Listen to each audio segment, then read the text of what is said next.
Oh, what a day! What a lovely day!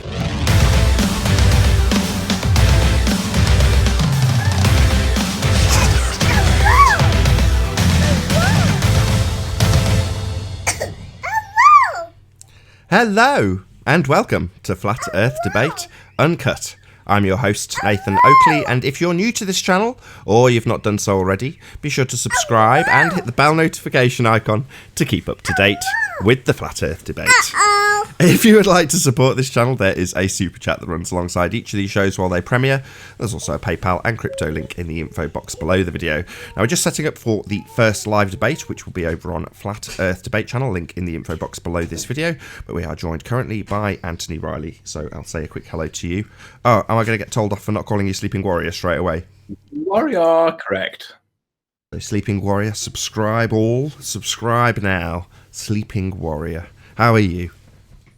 Reasonable. We do have an early bird request from somebody by the name of Unorthodox. Oh, I know what this is about. He wanted to challenge us today on density buoyancy arguments, and he's asked us to brush up on them. So I told him, obviously, that we're ready whenever he is. We could do it now.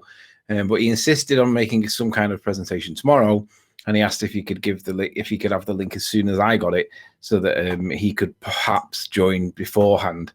So Unorthodox has been sent the link, and we'll see whether or not he joins. He probably won't, because he might not realize he's got the link because it's been sent through and through Discord, and I don't have any other way of getting in touch with him.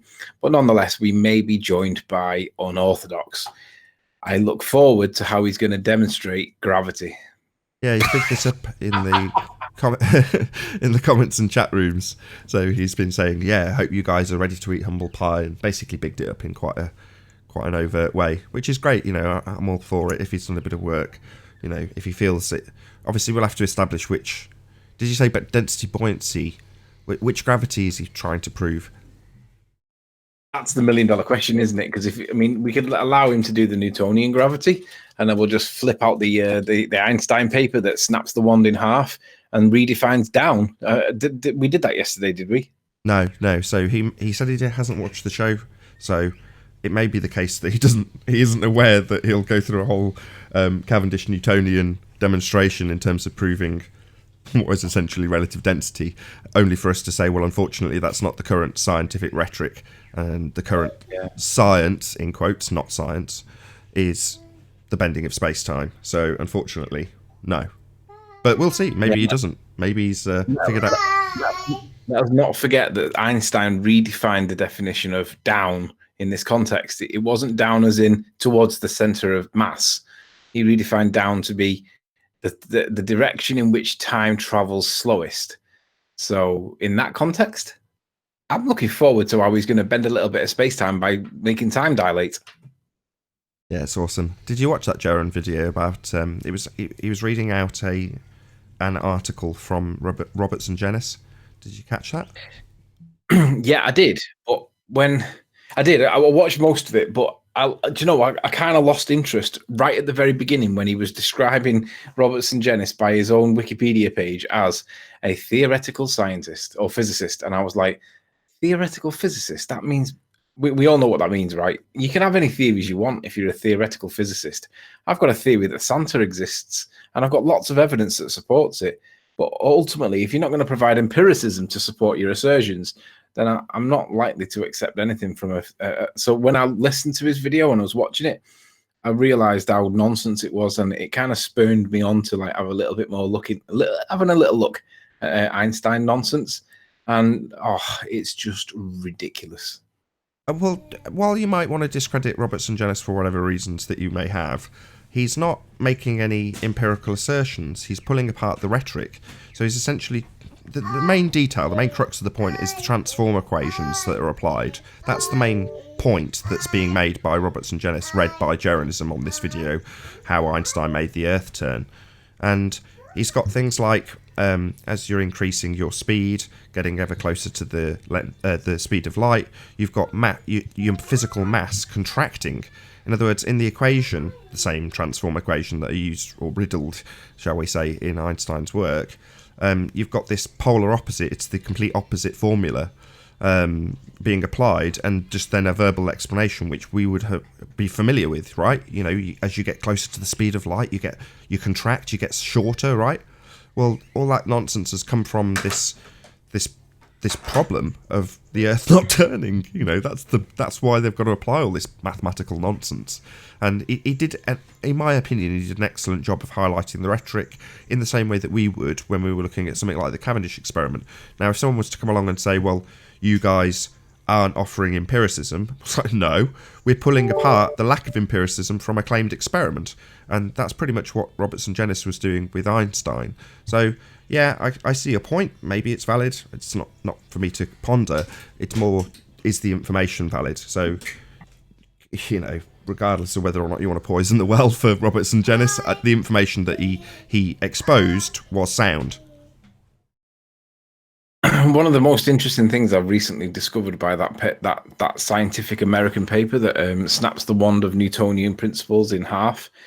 You know how Cavendish quantified the force between the masses to be exceptionally minute, and I quote, not more than 1/50 millionth of the object's mass. Well, aside from the fact that this is the claim that they need for holding on the atmosphere onto the Earth, I mean, have you ever seen a force of 1/50 millionth of an object's mass being enough to do anything to it with regards to holding it to the Earth? But anyway, I digress. Do you know what the scale in Einstein's, you know, this claim of time dilation?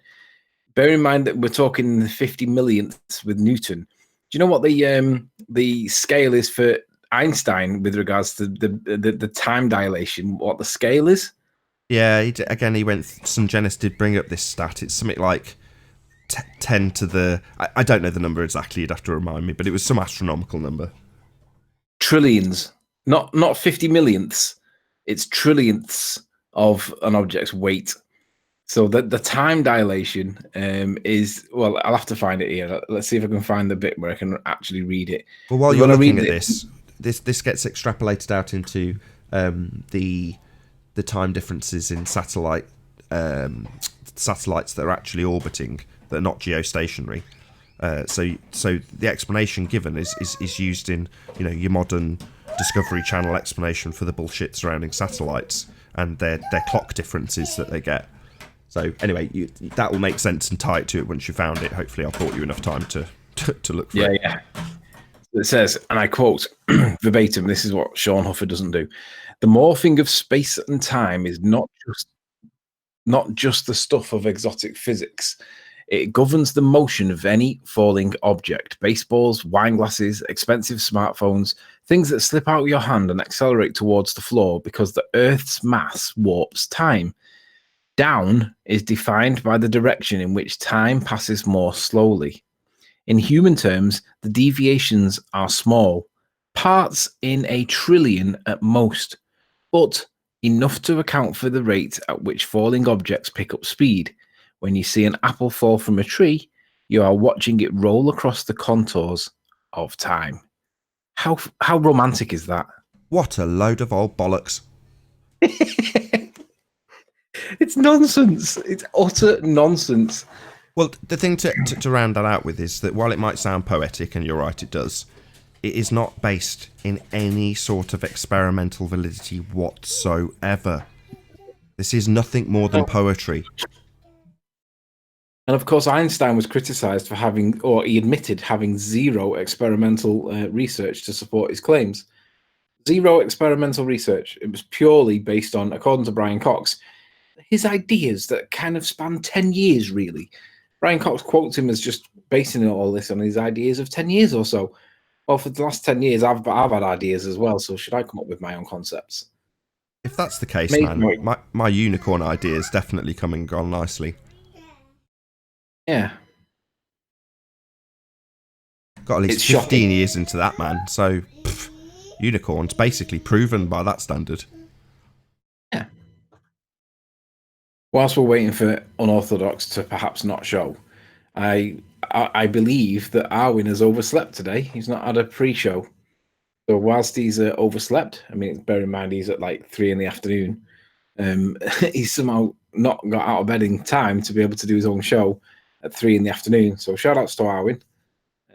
but nonetheless, I What find show- it what show incredibly number were- oversleep. Do you know what the last show number was? Because I did try and tell him this, but I don't know whether it was just had a lot on his plate or what. But I was like, don't publish the following day's show until you're ready to have it up, because it just slips right the way down the lists. But it means that I do know, because I saw it, that he had planned to have a show today. I think he's live now.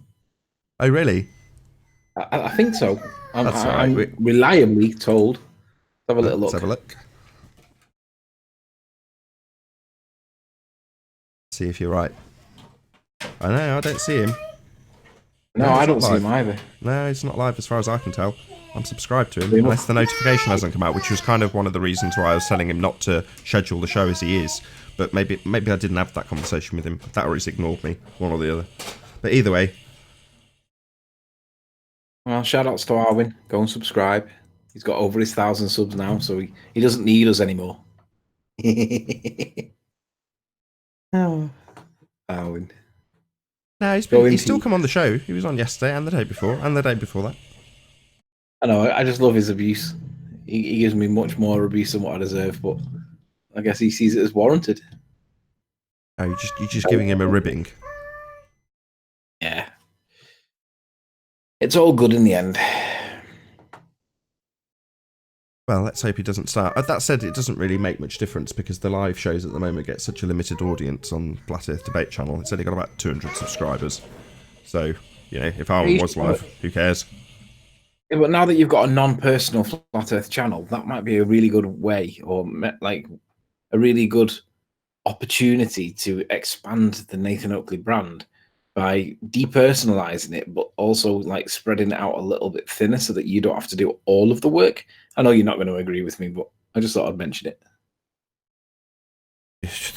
The world is my oyster, I suppose. There's a whole number of possibilities open to me. But yeah, all I'm saying is if I've said this to everybody, because Arwen, when he started the Early Bird show, I'm sorry for all the laughing and giggling toys in the background, by the way. Arwen was saying, I don't want to go live because you've got a show running at X time. I was like, but you're scheduled. It would have been 1 o'clock. I was like, yeah, I started early because of Spanish, because I do on a Monday. I either don't have a second show or start early. And he's like, oh yeah, I just forgot. In other words, I'd probably mentioned to it 70 or 80 times, and it's just not sunk in. But I was like, it doesn't make any difference. If I've got a show running, don't not put your show up. You've got your subscribers, and if they see 2 different shows, they might tune in for the watch time duration that you get as your average. Let's say it's 15 minutes. And then tune out. So in the hour, they might tune into both shows. It doesn't make any difference to your view count, in my humble opinion. Yeah, there's going to be dedicated fans that might wander over to me by chance if Dell's not on. But if Dell is on, they'll stay there for the entire show. But so what? They might glance at the show if they were a cursory watcher after the shows are finished, which is typically how most people view it anyway. So to me, it doesn't make any difference who's live. I've often gone up against Patricia and Mark or Dirth or Jaren, and you just don't give it a thought. If you've got a show planned and it's scheduled for a time, I just do it. It's like, oh no, Patricia's live. So what? I'll watch her show once I'm done. You know what I mean? Well, at the risk of poisoning the well, given that Unorthodox is about to join, Jaren messaged me the other day, and he said we had a bit of a back and forth, and then he said, I'm just going to go and walk the dog and listen to Nathan's show. And the show that he was referring to was the one where the first show that Unorthodox came on. And I'll be honest, I find him incredibly annoying because I think he's here to troll. I don't think Unorthodox is really as sincere as what he portrays, because I don't think somebody can be as intelligent as he claims to be, but also be as stupid as he actually is. Well, that's Dunning-Kruger. Dunning-Kruger. Well, I know it's the most overused word in the debate, but yeah, it does seem to be that way. But I said to Jared, my advice was, don't bother watching that particular show. Unorthodox was in it, and it was a shit fest. And it literally, he went live later that night, and he said that it was one of the best shows. And I'm like, you got to be kidding me. Unorthodox ruins the show. He has no valuable, credible input whatsoever. But Jared liked it, and it was weird how I was of the total opposing view, because I just see it as a shit fest. And Jared saw it as brilliant because it's just getting like another baller getting battered again. Weird how people perceive different interpretations. Yeah, absolutely. Well, I mean, there's a certain number of the audience that love to hate the show, and you try explaining that to your average layman. Yeah, there's people that will come religiously to thumb it down, but they really enjoy it, and have even said they miss it when it was gone temporarily. And you're like, that would have been a surprise to some people. To me, it wasn't really a surprise at all. You know, the fact that globeheads are saying, I was kind of hoping to present this, I was hoping to see the debate, I enjoy tuning in. And these are the people I like. You're an idiot, flat-tired muppet, normally in the comments. And you think, yeah, well, I know you love to hate the show. That's why I intentionally don't ban the comments on the main channel. You know, the main biggest channel is open to all. And I've said it all the time. People constantly accuse me of being banned in there. And I'm like, nobody's banned. And then they go, yeah, I am. You ban me. No, I am not. Nobody's banned on that main channel. And then they go, well, no, maybe it's because Anthony's on the panel. So I'm like, what you're saying is you can't get into the panel because somebody has blocked you, because you've presumably been an idiot to them and they've decided they don't want to have anything to do with you. And you're shocked and calling me out for banning you because you can't get in. That's the reality. But you have to drag it out when they're, constantly accusing you of banning them. And you're like, I haven't banned you. What are you talking about? I don't ban people. I do on the second channel. It's like that's a smaller channel, and to be perfectly honest, I want to keep that channel a bit more flat earth friendly. In other words, if it's the case that I come off the first primary channel and end up on the Nathan Oakley channel for whatever reason, like I did before having a load of bogus copyright strikes, I want that to be a bit more of a flat earth friendly channel than the bigger channel. They're going to get mirrored anyway, so it's going to get watched by the same crowd when it gets onto the bigger channel. But for the live shows, it's like if I'm going to have to go to extra work, which I am definitely doing if I'm broadcasting on the second channel, or a lot more work as I am now doing it on the third channel, that's like, why would I want to put myself through the pain in the arse of having to moderate comments from arseholes when I don't need to? It's like, you can make your comments in the main channel. You're going to anyway. Go and watch it there. And I see that occasionally. Oh, I can make a comment here. What? Yeah, on the main channel. Yeah, that's because no one's banned there. Well, that reminds me. I need to have a little look on mine. Somebody by the name of Trolley McTrollface. He asked me would I unblock him, and I said, well, why were you blocked in the first place? He said, I don't know, all I said was, and then he gave me a very diluted version of the line he probably said. And I said, well, you're obviously blocked for a particular reason. I'll have a look at it, and if I can remember to do it, I'll unblock you. I said, but stop being a dick, and then you'll not get kicked.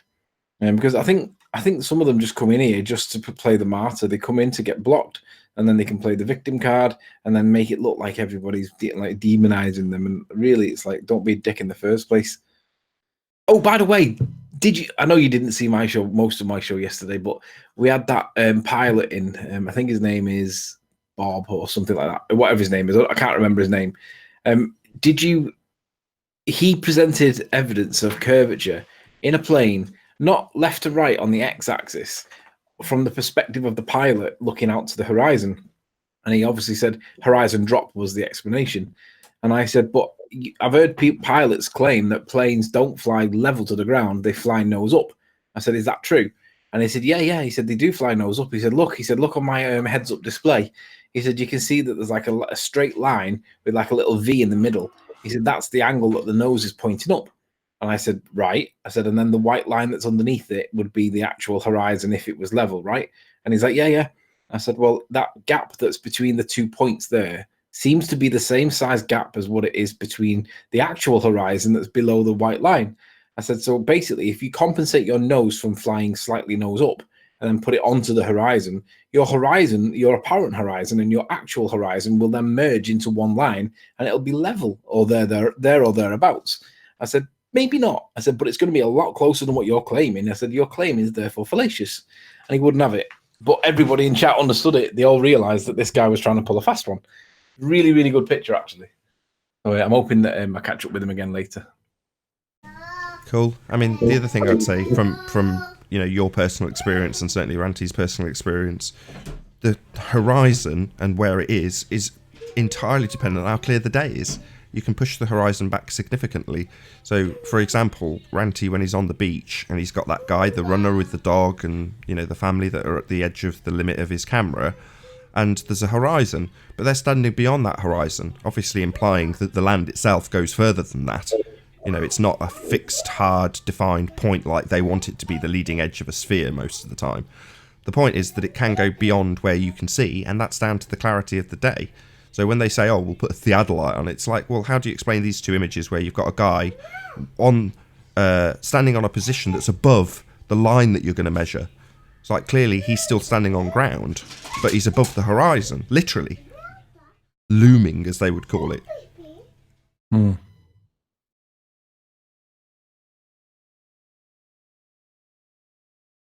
Well, oh, did you hear that pussycat barking in the background?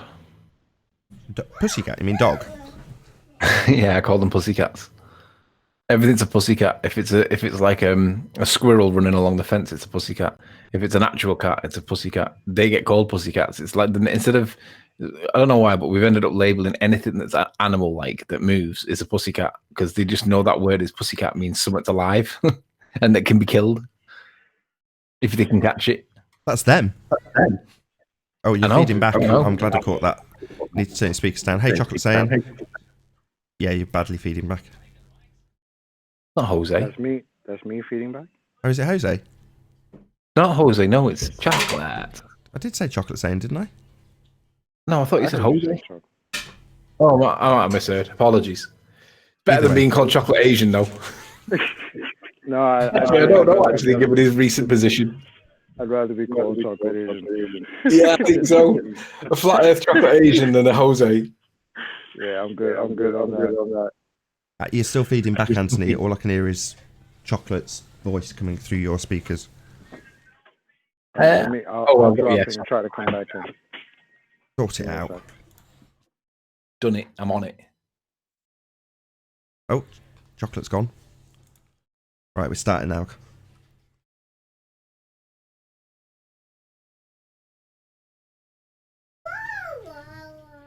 Oh, what a day!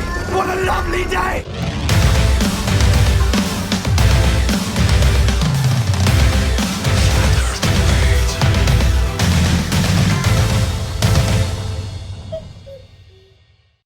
Welcome to Flat Earth Debate Live. I'm your host, Nathan Oakley, and if you are new to this channel, or you've not done so already, be sure to subscribe and hit the bell notification icon to keep up to date with the Flat Earth Debate.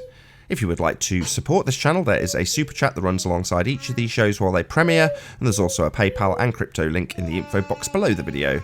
Most importantly though, if you would like to join the discussion, simply mute the page you are currently watching, then click the link in the info box below this video to join the panel and express your views on the shape of the Earth. If you do join, please don't swear. If you do, you'll be ejected, and if you are, please don't try to rejoin the stream using sock accounts. You'll be warmly welcome back on the next stream.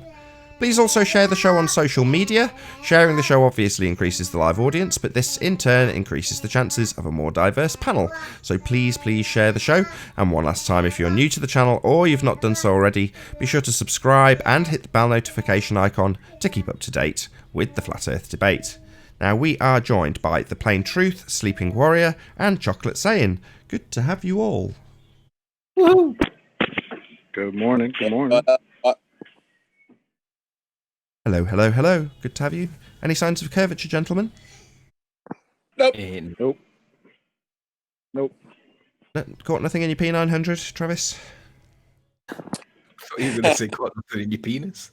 I know that was an interesting. Yeah. No, I have no curvature in my P900. My P900. You sure you're not holding back any observations that might show a little bit of bent water or something, right? No, not at all. All right, good. Yeah, we wouldn't want you to feel as though you can't like present all of the evidence of the gloriousness that you believe is obstruction, formerly known as curvature, that now appears to be curvature again. Wow, are you alluding to someone in particular? No, just putting that out there, just asking questions, making sure. I don't hold anything back. I just don't have time to go through everything that I have. But I do have, I think, some interesting footage that would show. I've mentioned it before. I've got an oil rig that I can see at a certain distance, and it's obscured at 3 or 4 different levels. And I've changed my location. And as far as I know, the Earth doesn't change its shape over the course of 3 hours. So I just have to put that stuff together. But I think it's pretty good demonstration. Cool. We'll definitely have to get to that. What about signs of axial rotation?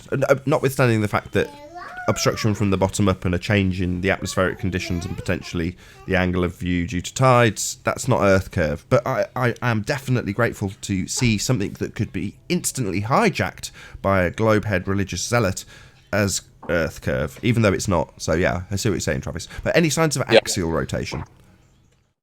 Nope.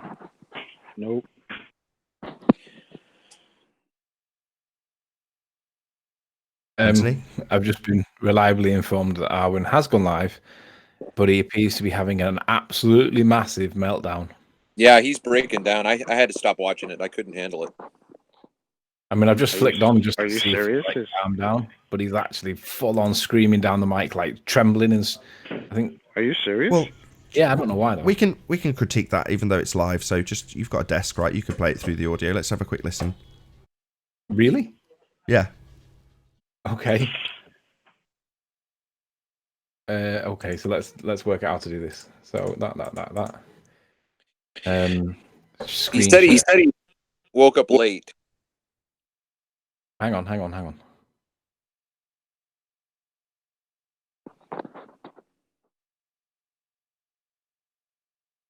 You ready, Nathan?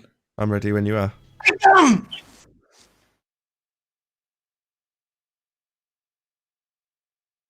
And allow it to be like this. You can't allow it. You have to stop it now. Okay, I think we've seen enough. So Arwen's having a bit of a meltdown. Wow. Looks like he's crying. Oh dear. I hope you're okay, Arwen. If you're watching this on the after show, be sure to share the show. Somebody I go mean, tell Arwen I hope you're okay. Let's put this chat. Just I feel like I should go on his panel just to see if he's all right. Like, what's going on over there, man? Yeah, there's plenty of people on there trying to talk him down. You know, John Watson Right. comments trying to talk him down, but so he's got his. Fuck the courts. They are the freaking pedophiles. They are them. Okay, that's definitely going to be worth a watch. So that's the Early Bird Show over on Arwin channel, which is ARWIJN.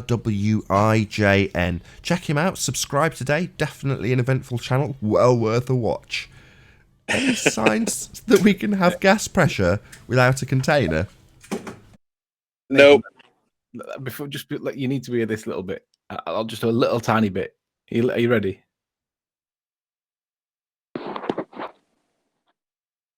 Are you ready, Nate? Yeah, go on. I paused, expecting you to play.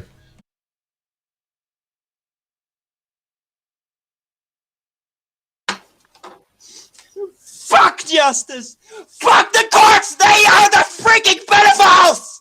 They are them. Fuck the courts. Fuck the law. Kill the pedophiles. Kill them all. Okie dokie. So yeah. So who's on the panel with him? Plain Truth, or was it Chocolate that said he'd got people on the panel with him helping him out? I saw in the chat John Watson making comments trying to talk him down. So I don't know if he's watching any of the comments or not, but he's obviously saying stuff the courts, get the paedophiles or whatever. So he's probably had a bad letter in some way that. I don't know. He's obviously triggered him massively. I've never seen him like that before. Somebody go and put their arm around Arwen. Yeah, I was going to say, but for the fact that I'm running a live show right now, I'd be on the phone to him. I was tempted to say, Anthony, do you fancy carrying on housekeeping? And then I can give him a quick ring on Skype, but he may not even answer me. We go to the chat, see what people in the chat have got to say about it.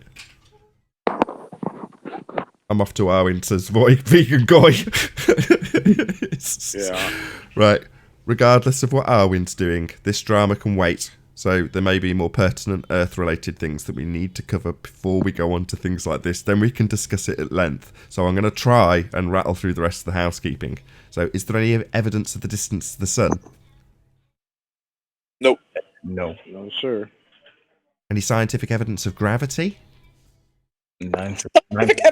What? Gravity. Nope. No, definitely no. Nope. Any evidence of a self-perpetuating molten iron core at the centre of a presupposed spherical Earth? Negative. love it. No. No. What about the elusive R value? Any evidence of Earth radius? No. No. We would have to find a sphere before we found its radius. Cool, well, that concludes the housekeeping, and I know there will be people in the audience that are saying to themselves, you know, we should keep this flat Earth related, but Jesus, what's going on with Arwin then? So, anybody have the slightest idea why Arwin, a regular panel member, which is why this is directly related to flat Earth, of course, is having a meltdown? Anybody? Anybody at all? Yeah, it sounds a little concerning. We've all heard him flip out before, but this sounds a little extra. I don't know what's going on. I'm actually concerned for him right now. Yeah, he's obviously triggered by something, and I don't know what it is, but thankfully it's not me this time. We'll just not ask him about any evidence for gravity. We'll let that one slide. Yeah, let that slide for a few. Yeah. No, I've tried to call him on Skype. He's on Do Not Disturb and he's not answering his phone, so it's not looking promising for us to try and reason with him to perhaps not have this meltdown live on air. We need to. I don't know. He needs to get laid. He needs a girlfriend. That'll get him back on the straight and narrow. Well, this is going to get memeified, though, isn't it? Probably. I know he did mention that he couldn't sleep. Like, I saw him in one of your premiering videos, and he said something that he couldn't sleep, he was restless, he wasn't feeling 100%. So I don't know if this is attributing to that, but it seems like it, because I know he didn't go live on time. So I don't know after that. Well, I guess we'll find out in the fullness of time. But it's kind of, to try and move the conversation on from this point is now quite difficult for me as a host, right? Because no matter what I bring up, somebody somewhere is going to go, well, what about Arwin, aren't they? Yeah. Oh, Travis is gone. Maybe he's going to go and try and reason with Arwin. Has he got a link to Arwin's show? Yeah, I'm even doing it now. This is terrible. We shouldn't be. Nah, we shouldn't really, but we should also, I don't know, we should put our arms out and just bring him in and say, come on. Chill out, Well, that's what I was trying to do. I was trying to get him on Skype and say, look, man, I don't know what I'd say to him, to be perfectly honest, but at the moment, all I'm concerned about is the fact that he will now be memeified forever, ranting into the camera, saying, F the courts, or whatever he was saying. Yeah, you look. Why is Adam calling me a bastard? What have I done? This is not my doing, Adam. I have no responsibility. I take no responsibility. I'd put my arm around him, but we're running a live debate. There's a link in the info box. Someone might actually join to debate us on the shape of the Earth rather than concern themselves with Arwin's current meltdown. You just don't know. And I've got to be here for that possibility. I may seem heartless, but I did say in the pre-show, didn't I, Anthony? Look, don't worry about what anyone else is doing. If you've got a schedule and you've got to go live, Arwin, you go live. Well, I gave Arwin that advice, and now I'm going to take that advice. So as much as I could be there, putting my arm around him, being breathed fire on more likely. Hey, Flat on Earth. Hi there. Hello. But I can't, Yeah, can't be there for him this moment. I will be. So do you know anything about Arwin? No, but he seems okay. I mean, no, he seems down, but he seems okay. He's not freaking out right now, so. He calmed down? Because he was freaking out before. Yeah, he seems like post-tears. He was. Right. One point, I could see tears, like, not necessarily down his face, but he'd filled up. Yeah. What was the issue? Fuck the courts and all that. What was he on about? I don't know. I'm not subscribed to him. Oh, so this will have picked him up a few subs then. Great advert work, Arwin. Yeah. So did you subscribe? No, never. He's nuts. Fair enough. Some Tell people us how like you that. really Some feel. Some people are drawn to that kind of bonkers behaviour and, would subscribe intentionally off the back of that kind of craziness. Yeah. Yeah, but I have my mom as an example, so I steer clear away from my mom, so I'm not going to go towards someone else that has that problem. I don't know if Yeah. he's that bad. I don't think he's schizophrenic. I've been No. kind of just barking mad. Yeah, but whenever I get that vibe, I just try to steer clear. Nothing personal, Arwen. Might be barking mad in some aspects, but I don't think he bothers anybody in society in a way that they need to be concerned that he's a risk or anything like that. This is worth a second mention. But the other day, when the question of space comes up, and I asked the panel, who here has experienced space? And I think someone said something like, I've experienced it on TV. And then Arwen says, yeah, I've experienced space, but I'm not sure if it was a physical or a metaphysical experience. There's a small pause, and then Anthony goes, kick him. Just kick him. I remember that. It's like, what is that about? Kick him. Shout out to Arwen. Now, Arwen's good. I really like Arwen. I know he gets a lot of stick, but it doesn't change my thoughts and feelings on him. He's a good guy, and I like him, and I don't care what anyone else says. This minor glitch is very Arwen. Wouldn't you agree? This is not that out of character. I like Arwen too, and he's not out of character at all. Really, he does have these crazy little meltdowns periodically, but it doesn't mean. Mind you, he did tell me massively, like publicly, like to fuck off. I don't need you. I was like, oh, all because I wanted to join that conspiracy cats one where he had cats on and he was grilling him on gas pressure. I wanted to go in there and like cut his head off because we all know that he can't answer the gas pressure question. And to be fair, he did try it with Arwen, but to be fair to Arwen, he wanted to do it himself, and I can't really blame him. But he still shouted at me and told me to fuck off. So I was like, oh, maybe it's time that I leave.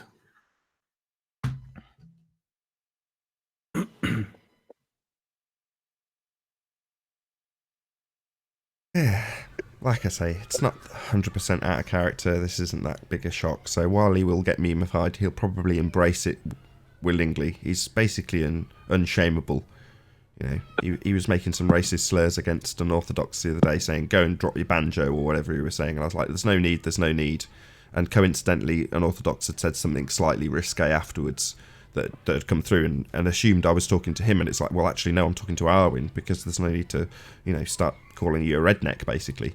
And my example to Arwen was, you wouldn't like it if someone was calling you an elf now, would you? And he was like, well, actually, yeah, I would like that. It's good impression. He's unshameable. I mean, he'll be back to normal tomorrow, and he'll be like, yeah, so what? I was annoyed. So this is probably a bit of a storm in a teacup. Let's hope so.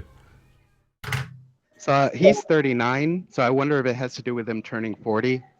My wife went through this when she was about to turn 30, where she got depressed about it, and so I wonder if that means something to him. I honestly don't know. We can I don't either. But it ain't going to change that there's still no evidence for a rotating spherical ball of bendy water that orbits anything. It's just nonsense. But it's still a worthy conversation in some respects.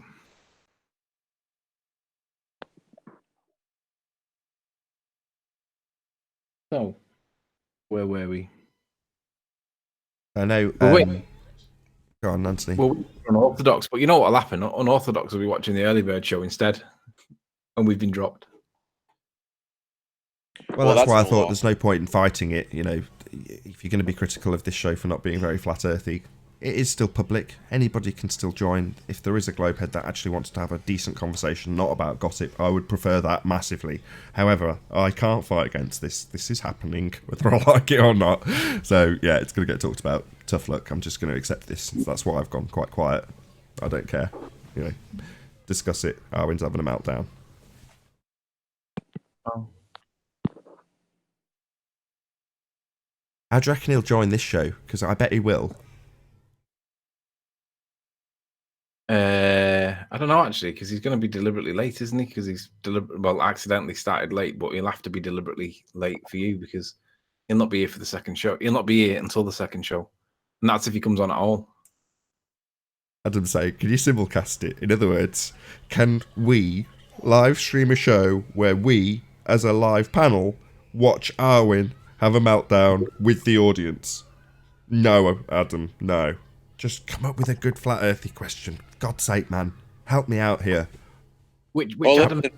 why don't we talk about Jose's footage? Because I had a conversation with him last night on Vegan Goy's Discord, and my critique, because he had a subscriber do a test, my critique was that the image of the lighthouse that Jose produced shows that there has to be some magnification because the scale is not correct at the distance. And then the subscriber who did a test, the image that he produced, I'm curious to find out at what distance he got that image, because it seems that he simply scaled it to the appropriate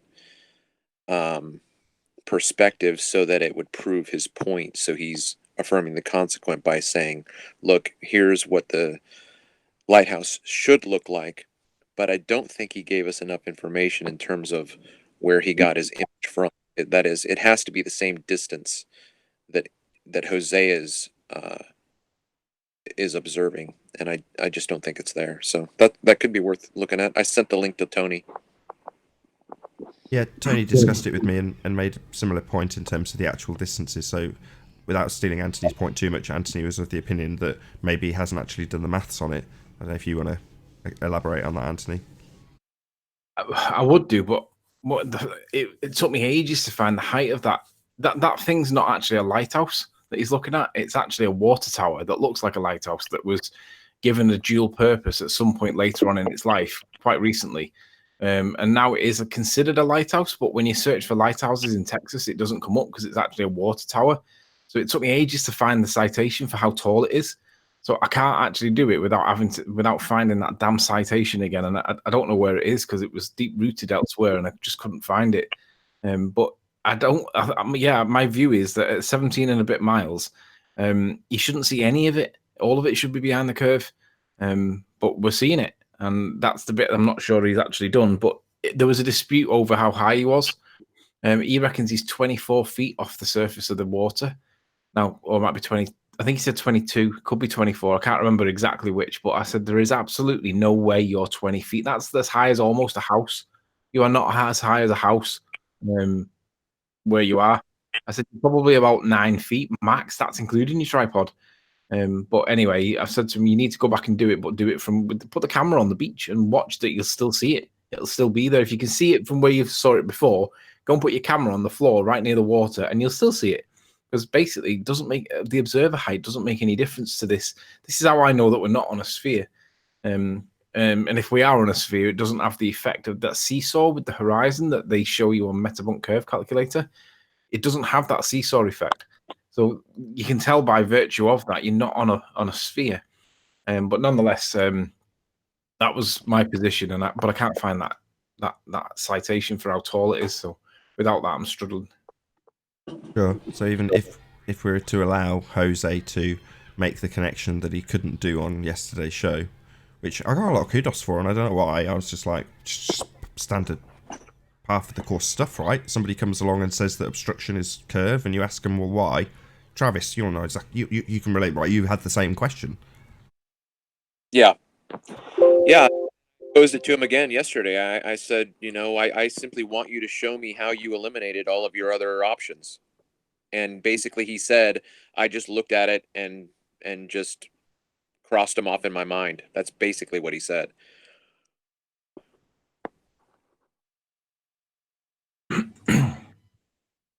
Well, what we can do instead, Nate, if you want, we can present some really cool flat Earth evidence and basically kill a bit of time by presenting some, because apparently we get criticized for not presenting enough flat Earth evidence. What do you reckon?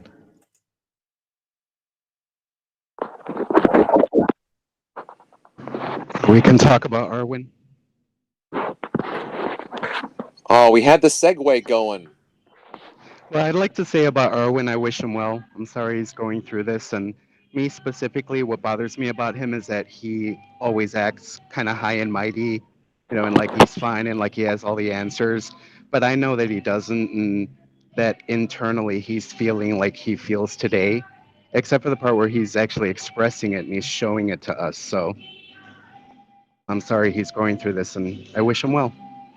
Who's listening to Cranberry Zombie? That'll get Nathan a strike. Sorry, I'm at work. Nah, I don't think it was audible enough, don't worry. It'll tell me if I do. It'll tell me almost instantly now. YouTube have upgraded their copyright claim processing software so that as the stream is live, if you do have something like that happen, someone played some music, it'll instantly tell you on the live stream, on the, what do they call it, the live dashboard. So I just have the live dashboard open for exactly that sort of reason. But I couldn't even hear it, to be honest. I've got you guys turned down as much as possible. Same with my mic, because my kid's making so much noise. But I deliberately didn't say anything, because I thought to myself, if I don't say anything here, how long before the conversation goes from the direction, which is excellent, Anthony, brilliant segue, back onto Arwin? Took 2 minutes. It was immediate. There was no respite. Hey, I was just trying to kill the silence because Nathan didn't respond. That was intentional, just to see what happened. I was gonna. My intervention was going to be, Travis, don't fight this. This is inevitable. It's going to happen. But yeah. In terms of flat Earth evidence, though, I will say this: it's on screen right now. I deliberately keep this pretty similar because it's all stuff that's covered on the show. You can see any of these images on prior debates when they've been presented as exclusives. They're not anymore. They just go round and round in circles and people just ignore them, which is wonderful because usually some bonehead asserts something like, well, where's your best? You haven't got any flat Earth proof. There isn't any proof. And I say, what's on screen right now is a lighthouse. And Anthony goes, yeah, lighthouse. And Earth Flattener goes, yeah, lighthouse. We go, yeah, okay, lighthouse. Ruhif says, not lighthouse. But that's maybe an issue for a different day. Anyway, lighthouse. Morgord Lighthouse. Absolutely and unequivocally. Confirmed by Miles Davis from a slightly higher observation point. It's definitely Morgord Lighthouse. We see it because it's there. And that's the end of our argument as a flat earther. We say we see that lighthouse. And that's all we need do. As a globehead, that is a slightly looming, non-standard refraction, hyena holographic projection of Morgord Lighthouse. Why is it a slightly looming non-standard refraction hyena hologram of Morgord Lighthouse? Well, because a radius value says so. That's why. It's pathetic. So we have plenty of flat Earth proof. Normally, it rolls up on screen when a globehead asserts that we don't have any. And there you go. What's on screen right now? As you've said it. Well, let me present It's so weird to me how when you were trying to get that, when you were trying to ask Jose yesterday, how do you get from the obstruction to the actual curvature, and he couldn't realize that. Like, yeah, you only get to the curvature by assuming R and doing all these calculations. Don't actually have curvature, just obstruction. And it's like him and Wiggles, like, I don't understand how they don't understand it. Especially Jose, because he's been doing this too. Like, this is what confuses me about this whole Jose situation.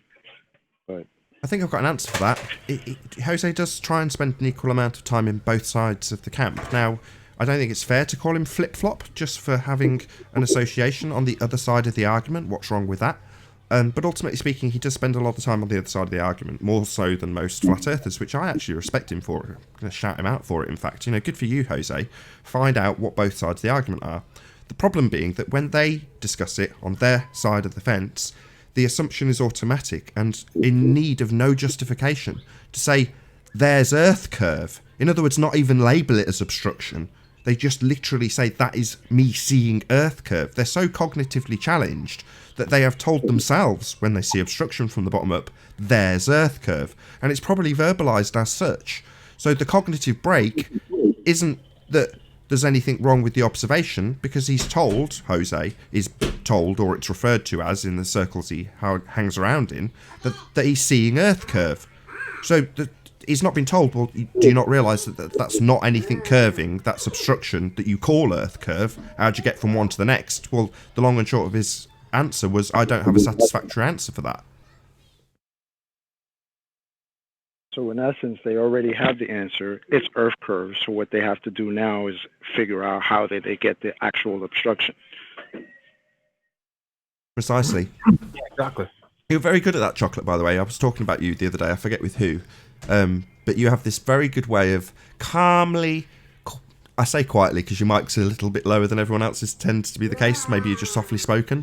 But very calmly illustrating the point really concisely and calmly when there's a little lull. I've heard you do it several times. You're like, wow, Chocolate knows exactly what's going on here, and he's just waiting for that little moment to put in his concise version so that the audience gets it perfectly. So my hat is tipped to you, sir. Thank you, sir. Appreciate that. Learning from you guys. Sorry, Chocolate. I can see you presenting something, Anthony. Did you want me to pop you on screen? Yeah. I'm going to use a scene transition, but before I do my transition, I may as well shout out some of the channels that I watch. Hold on. Do I need to put you on before you do this? Pardon? Should you be on now? Yeah, put me on now. You might as well. There you go. You're on. Next transition is the one I want anyway. So if you're not familiar with these channels, these are the channels that I tend to spend time watching and supporting and promoting, because you'll notice that Globebusters has been shifted across a little bit and replaced by Red Pill Philosophy. Eventually, Red Pill Philosophy is going to push Globebusters off because most people are aware of Globebusters. Obviously, Nathan's show, Roxanna Globalist and I, make sure you give her an ad. Nick at Phuket Word, great channel. Ranty Flat Earth, you can scribble him out a little bit. My Perspective, Rory at My Perspective, excellent for animations with regards to perspective. Patricia over at Flat Earth and Other Hot Potatoes. Beyond the Imaginary Curve, obviously Dell's got to get a mention.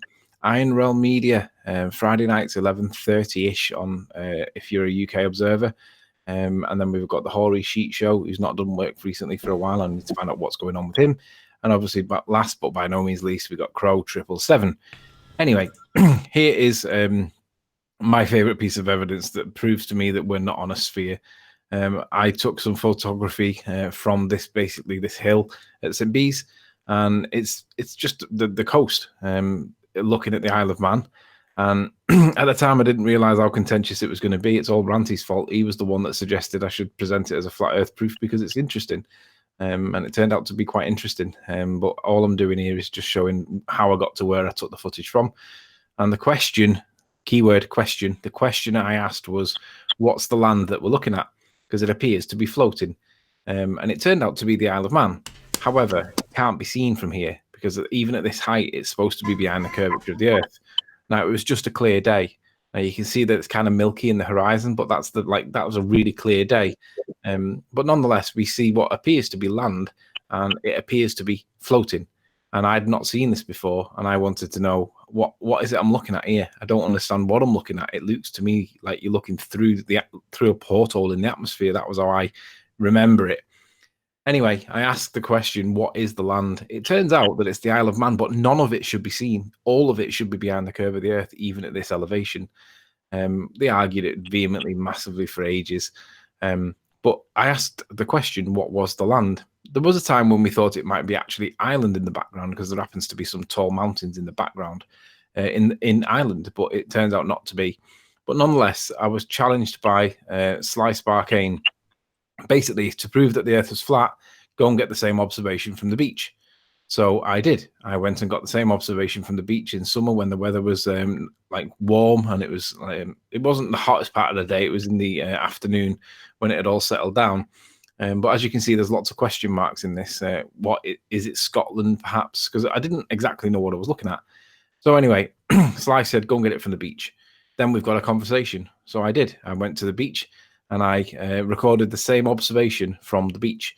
Now, if we are on a sphere, there is absolutely no way there should be 700 feet of drop, geometric drop. And this is what you're looking at. You're looking at the same land now, just from the beach.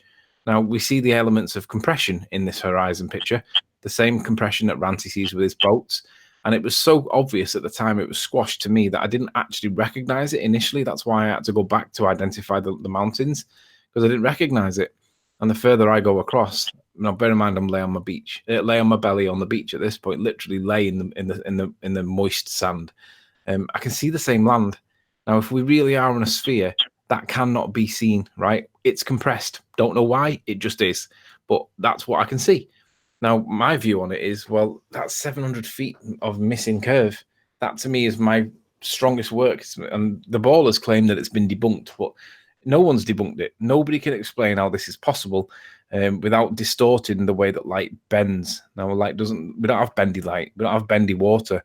We have a little bit of atmospheric refraction, but it doesn't cause light to follow an arced path following this 7.6R, which in this case is going to have to be greater than 6.6. It's going to have to be more than 6.6 to carry this around the Earth. But nonetheless, the ballers claim it's been debunked, but it hasn't. There is no explanation for this on a sphere other than bending light out of all proportions and just redefining the laws of physics with bending of light. This is not what we're seeing. We're seeing the land. It's not a mirage. And it's repeatable. All right, you do have to get a clear afternoon, but when we're in summer, there's plenty of them, and it's repeatable again. But I can see this land, and this is now all I'm doing now is removing the contrast and the color to emphasize what I was looking at. And obviously, you can't really see. This wasn't even a particularly clear day. This either. It wasn't as if it was like the best of the weather. So you can see the clouds are rolling in on the left hand side. It's clearly not a clear day. But look where the camera is. The camera's on the floor on a little makeshift tripod, basically to get it as low as I could get it without lying in the wettest sand in front of me. So that for me is my strongest evidence for why it's not a sphere. And obviously Hoy Lake from 30 miles away, this is what we can see. Blackpool Tower with that love heart at the bottom of it.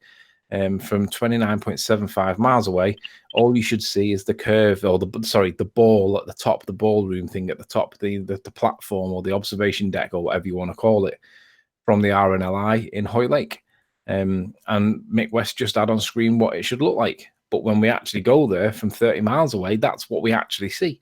We see the love heart at the base of the tower. We see the whole of the tower, and we see artifacts that belong to the central pier, I think it is, or the south pier. So this is the love heart. We see this in the photo. This tells us that we're seeing all of the tower. It does sit on the ballroom, but nonetheless, we're seeing down to the ballroom, but we should only see the top part of the tower. So for me, I can see this, and I see this every time I go down there if it's clear enough night and there's not mist or condensation on the horizon. We can see the roller coaster. That's got a height of 235 feet. That should not be seen from 30 miles away. And this work's been since repeated by a guy called, I can't remember what his name is, but this has been validated and repeated now. So basically, the ballers can't even argue that this is weird refraction if it's someone's gone back and done it that's not me, and it's 2 years later. And what this highlights is that this is observable, it's repeatable, it's verifiable, and ballers can go back and do it if they want to. But it also means that Dazza, the cameraman, lied when he told everybody that I wasn't where I said I was. I was exactly where I said I was, Dazza. You lied to people, and people bought it because they're stupid and they just want to accept any evidence that supports the assertion that it might not be a ball, that it's a ball, or that there might not be an absolute perfect observation. But it doesn't change the fact that that's what it looks like compared to what it should look like if we live on a sphere. This, for me, is my reasons for why I realize that we're not living on a sphere. And if it is a sphere, it's not a sphere the size they're telling us. So something else is going on for me. I don't know what's going on, but it appears to be flat. I'm done.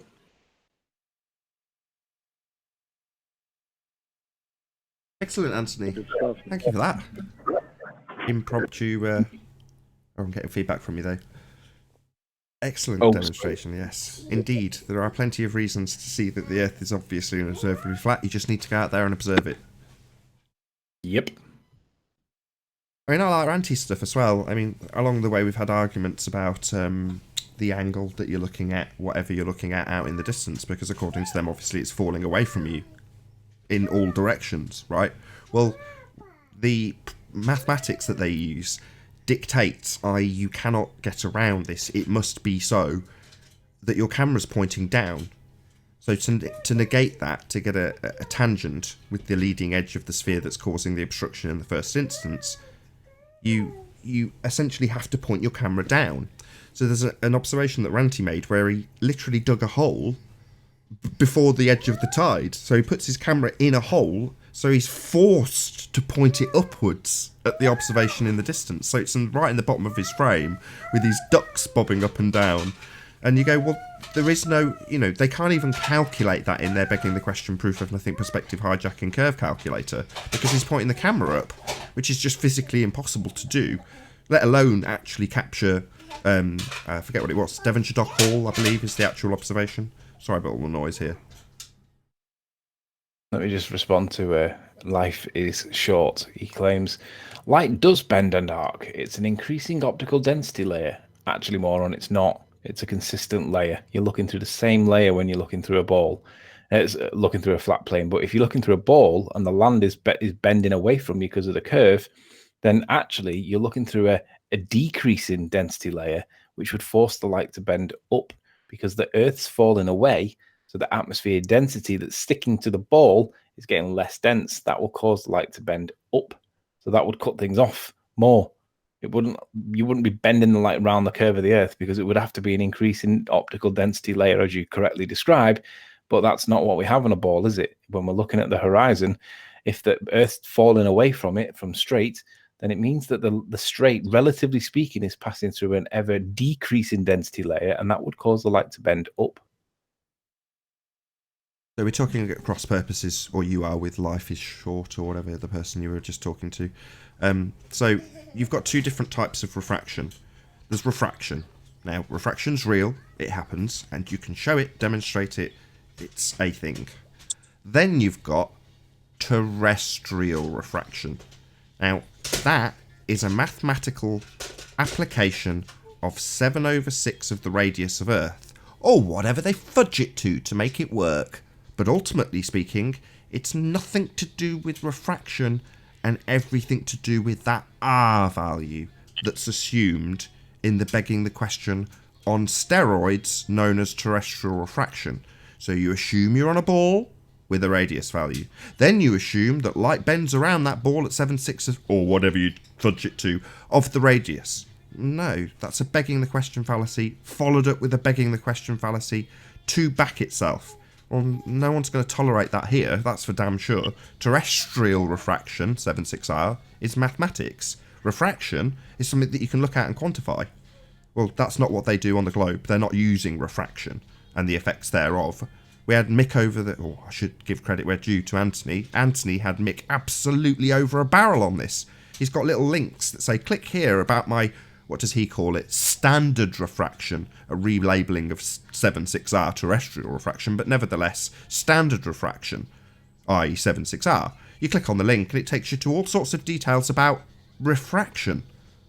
Nothing to do with R. And Anthony's like, show me one reference to R here. How many? 0. That's how many, because it's a begging the question fallacy. It's sod all to do with actual refraction that we do experience. It's just 7/6R, or whatever you fudge it to on the day that it doesn't match your model.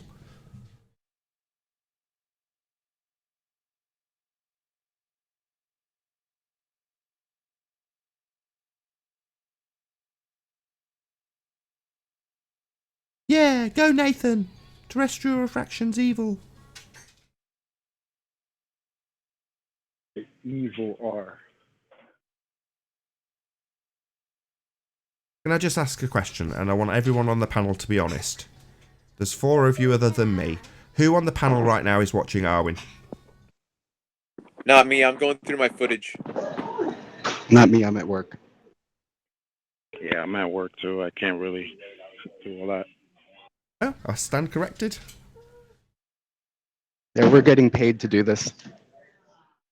Yeah, from someone else, I might add, not me. Yeah. Right. Yeah, I'm at work in a hangout, working hard, earning the coin, putting it to the man. Just So Anthony Riley that said, all flat earthers are like unemployed or something. So me and Flatner are killing that rumor. yeah. Anthony Riley said he wasn't sure about what Hori Sheet was doing, and he has also Flat Smackers Live, and so he's on there. He just has a couple of channels.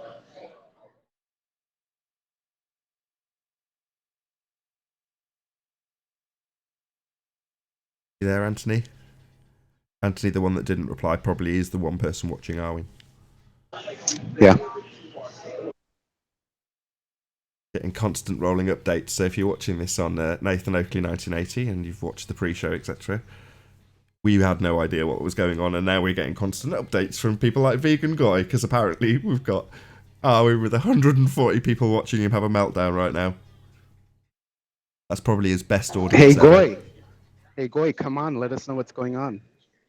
I need Yeah, to if know. there's someone in the chat that does actually know, this has been inescapable and awkward. But if you can just fill us in, the link's in the info box. Just come and tell us what's going on. It'd be nice to have it concise and on this show so it doesn't poison the next one as well.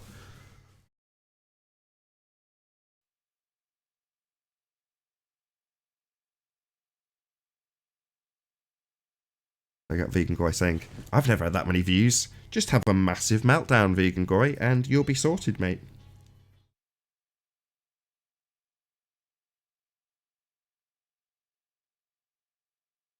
All right, so I know I went and checked. I know Issa's on there right now. He's talking to him.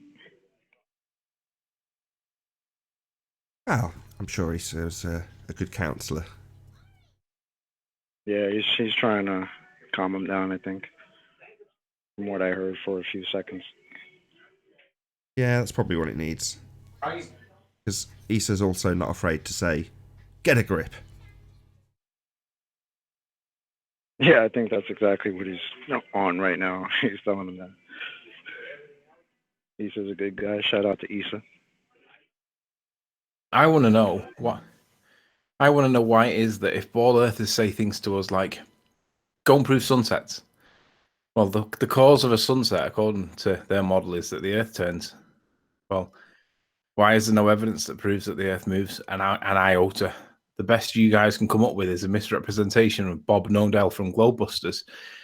When you misrepresent him by saying that he proves that the Earth spins by measuring light at 15 degrees an hour.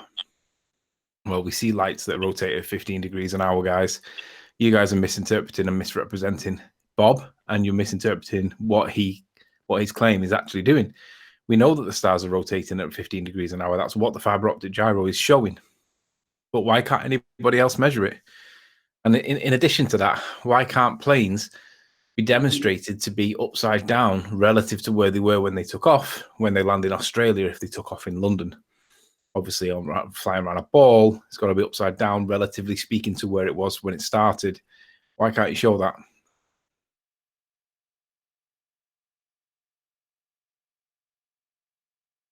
Yeah, I agree to a certain degree.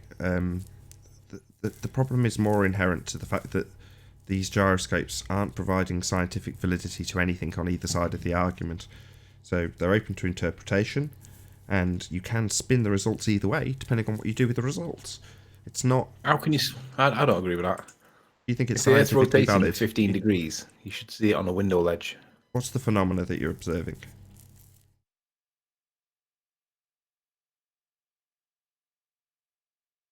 Anthony, what's the phenomena that you're observing with these gyroscopes?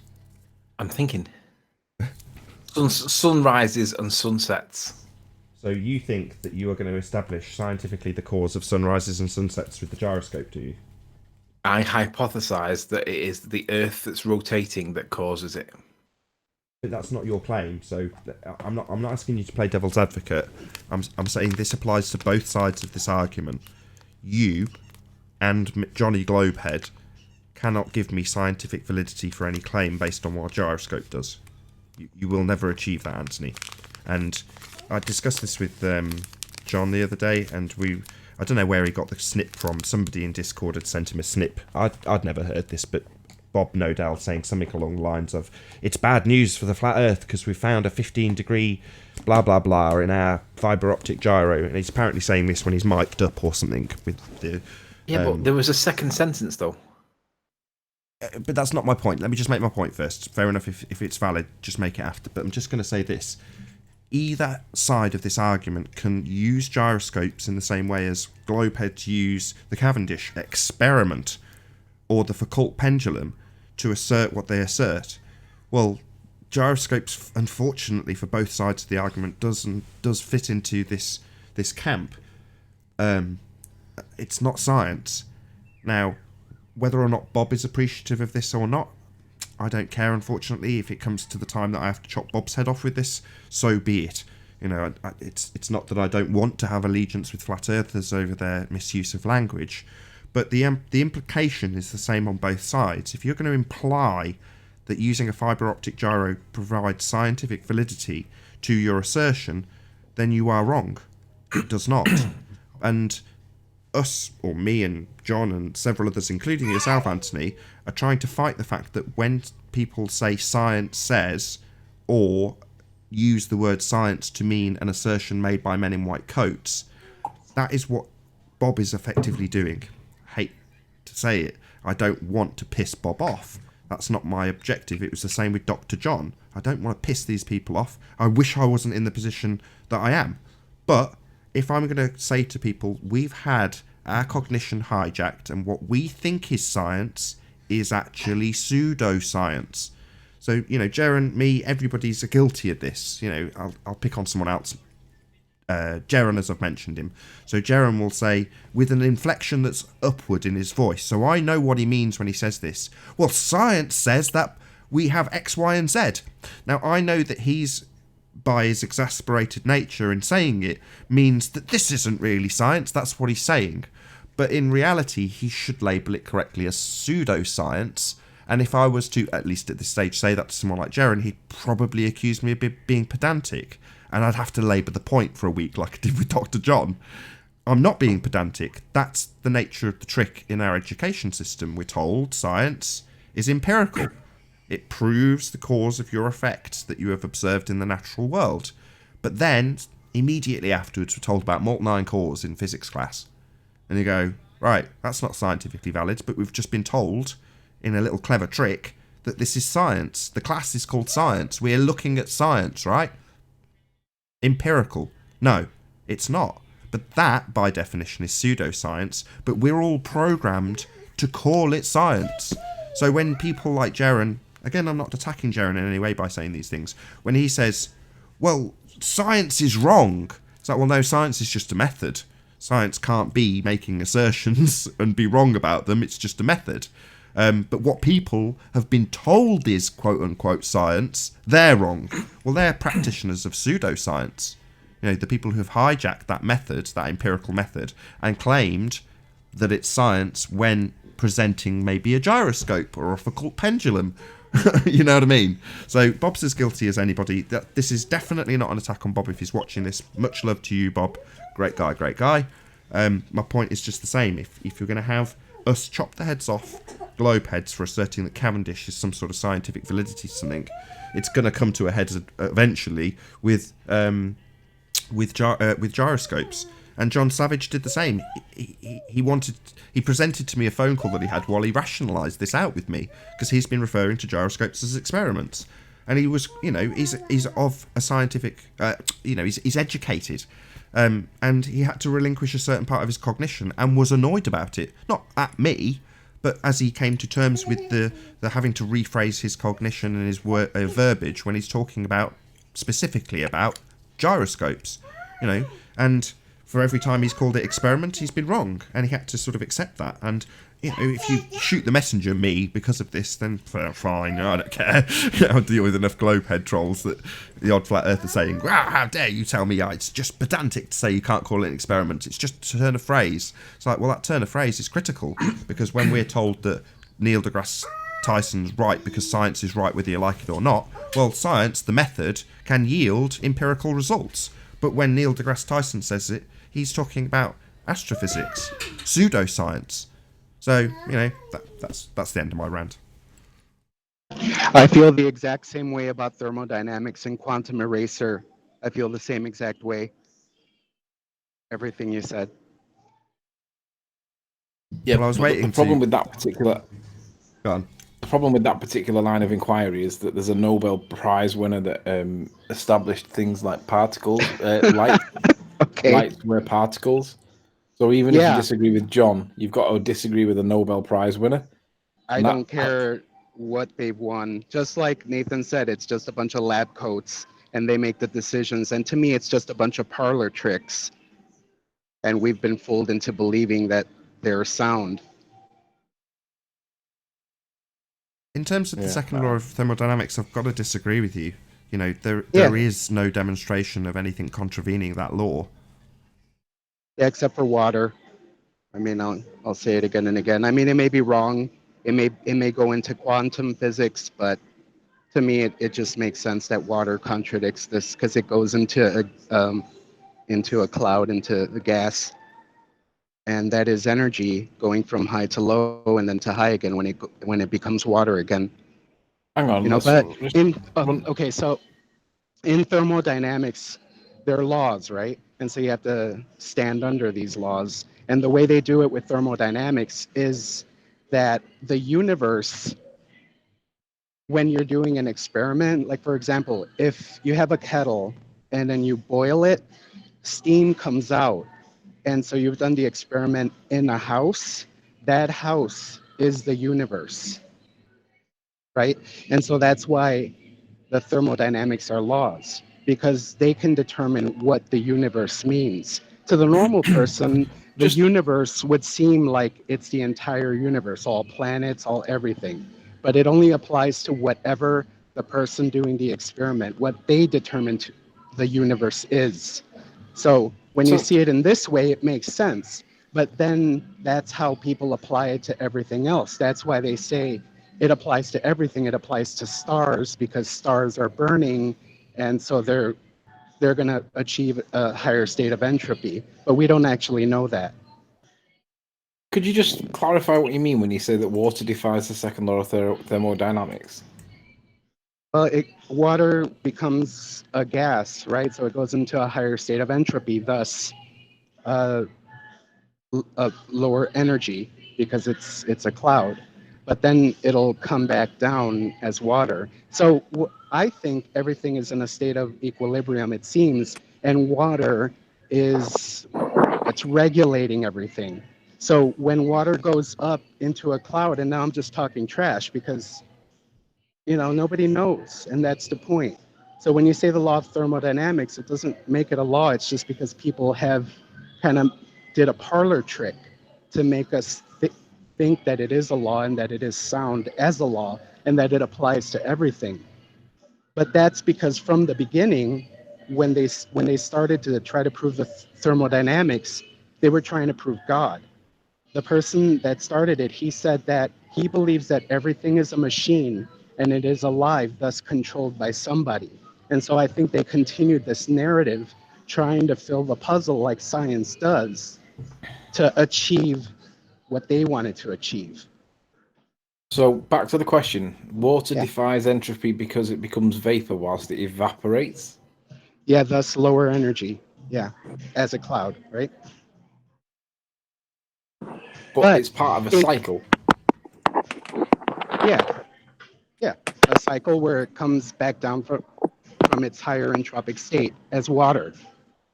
But the reason why that is not thermodynamics, why that doesn't apply as the second law, is because when you conduct an experiment of making water into steam, you determine what the universe is. So I would think of it as if steam goes into a higher entropic state, then that's final. Things go into a higher entropic state, so that means that applies to the universe as well. But when you're doing the experiment, the person doing the experiment determines what the universe is. So when they're making that water in the kettle boil and steam out, the universe is the house where they're doing it, not the entire universe as we know it. So that's what So, makes it a law. They're so tricking when us you into say believing this. when you say it goes into a higher entropic state, could you just Yeah. define what you mean by that? Because It goes into a lower energy because it goes from water, which is solid, and then it goes into a gas. It goes into a cloud, which is obviously less energy, right? No, I wouldn't agree. That a Less cloud is less energy. energy. If you put your hand through water, it resists your hand. If you put it through a cloud, it resists it less. So it's less energy. It's more entropic. It's in a higher entropic state. Not sure I agree, but I'm sure you don't. We are going to round out for a short break. If you're watching this in the Flat Earth Debate live audience, stay tuned on the same chat feed as the show will continue in a few minutes after I've tended to my child and had a short break. So stay tuned if you're watching this on Nathan Oakley 1980. Massive thanks to you to tuning in. Also, a massive thank you to all of the debating panel for making this debate possible. Be sure to like, comment, share, and subscribe.